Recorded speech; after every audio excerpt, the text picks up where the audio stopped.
प्रतिशत तो बाबा साहेब डॉक्टर भीमराव अम्बेडकर जी को मैं नमन करती हूँ, मान्यवर काशीराम साहब जी को मैं नमन करती हूँ। और उत्तर प्रदेश के धरती में 4 बार मुख्यमंत्री रही बहन सम्माननीय कुमारी मायावती जी को मैं प्रणाम करती हूँ। और यहाँ आज उपस्थित मंचासीन हमारे मुख्य अतिथि माननीय दौराम रत्नाकर जी, सम्माननीय इंदू बंजारे जी, हेमंत पोयाम जी और जितने भी मंचासीन साथीगण हैं सभी को मेरा सादर जय भीम प्रणाम। आज यहाँ पर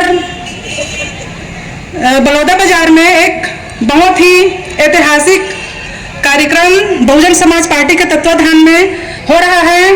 तो जितने भी यहाँ पर कार्यकर्ता माताएं बहनें और भैया लोग आए हैं सभी को मेरा प्रणाम। ये कार्यक्रम का जितने भी आयोजन करता है उनको भी बहुत बहुत प्रणाम।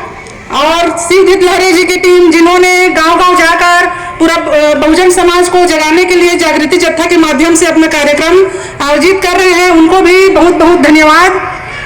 साथियों, आज ये कार्यक्रम का मुख्य उद्देश्य है कि देश में कैसे भ्रष्टाचार सरकार के रहते हुए जो समाज में हमारे SC ST OBC का जो आरक्षण खत्म हो रहा है, समाप्त किया जा रहा है, और जो हमारे दलित शोषित महिलाओं के साथ अन्याय अत्याचार हो रहा है, देश में जो महंगाई बढ़ते जा रही है, पेट्रोल डीजल के दाम आसमान छू रहे हैं, जो शिक्षा के क्षेत्र में निजीकरण किया जा रहा है, ये ईवीएम हटाओ देश बचाओ, ये तमाम मुद्दे हैं जिसके विरोध में हम लोग आज जो कार्यक्रम आयोजित हुआ है बलौदा बाजार में, ये हमारा मुख्य लोगों को बताना हमारा काम है। आज देखिए महिलाओं के साथ कितना अन्याय अत्याचार हो रहा है। ये कोई स्वर्ण महिलाओं के साथ अन्याय अत्याचार नहीं होता है। जो भी देश के अंदर अन्याय अत्याचार होता है वो हमारे दलित शोषित SC ST OBC महिलाओं के साथ होता है।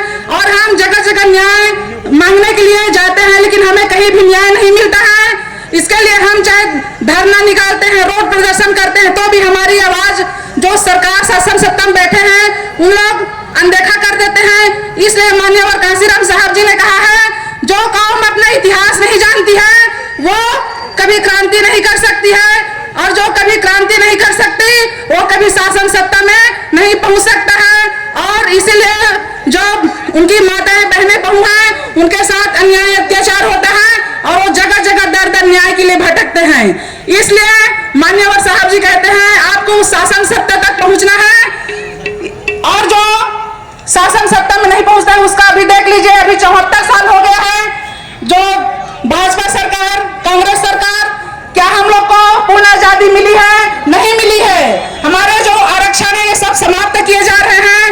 अभी 2019 में आप लोग देख लीजिए, जो स्वर्ण गरीब है करके उनको एक 10% का आरक्षण दिया जा रहा है, जिसका आमदनी 8 लाख से कम की है, स्वर्ण में उनको आरक्षण दिया जा रहा है। जबकि हमारे SC ST OBC के जो कर्मचारी भाई बंधु हैं उनको जब 2.5 लाख से ऊपर होता है तो उनको इनकम टैक्स देना पड़ता है। तो ये जो केंद्र में बैठे हैं भाजपा की सरकार और कांग्रेस की सरकार, ये दोनों एक ही थाली के चट्टे बट्टे हैं। ये केवल दोहरा नीति अपनाते हैं और हमारे जो SC ST OBC समाज के कभी भी हित में हम लोग काम नहीं करते हैं। आप लोग के जीता जागता उदाहरण एक सारंगढ़ में ले लीजिए कि जो भी अधिकारी कर्मचारी हैं वे केवल जो शासन सत्ता में बैठे हैं उन्हीं के इशारों में काम करते हैं।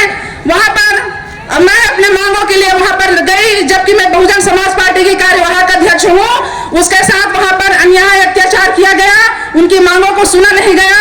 उनका कहना था कि आप एक महिला हो, आप हमारा क्या कर सकती हो, लेकिन उनको यह मालूम नहीं था कि संगठन की ताकत क्या होती है।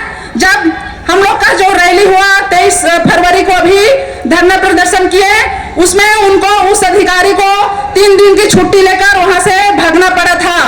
और जो हमें न्यायालय प्रकरण वहां क्या बोलते हैं, आप न्यायालय में जाओ आपको न्याय मिलेगा बोले, उनको इतना कहना चाहिए कि वो हमें उलझा के रखना चाहते थे। जब हमारा धरना हुआ तो जो न्यायालय की बात करते थे उनको रात के 9 बजे ही फोन करके जो डीडी था उसको वापस करने के लिए, तो ये ऐसे उलझा के हम लोग को गुमराह करने के लिए फंसाया जाता है।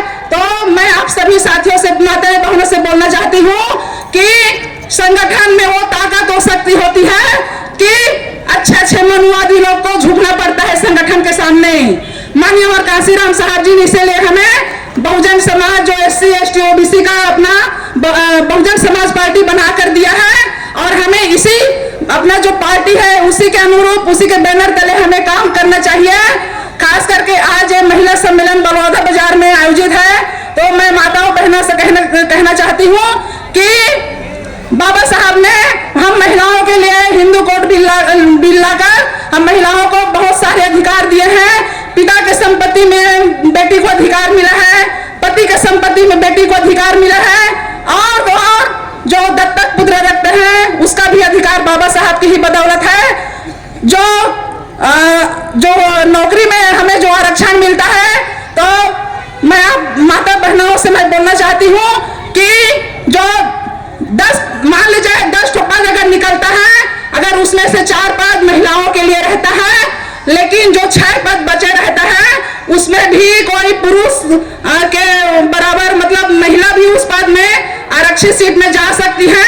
तो ऐसे तमाम अधिकार हमें बाबा साहब ने दिए हुए हैं, तो हमें बाबा साहब का शुक्रगुजार करना चाहिए। उनका जो हमारे लिए जो अधिकार दिए हैं उसका सम्मान करना चाहिए, और अपना जो वोट है उसको जो मतदान नहीं करके हमें वोट का अपना उपयोग करना चाहिए।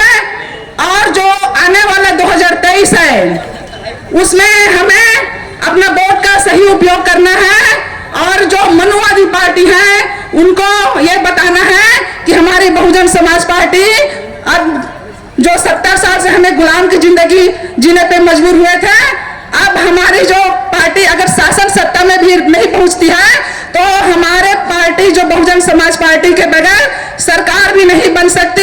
ऐसा हमारा 2023 में हम लोग, यही हमारा मकसद है। इतना ही कह के मैं अपनी वाणी को विराम करती हूँ। सभी साथियों जय भीम।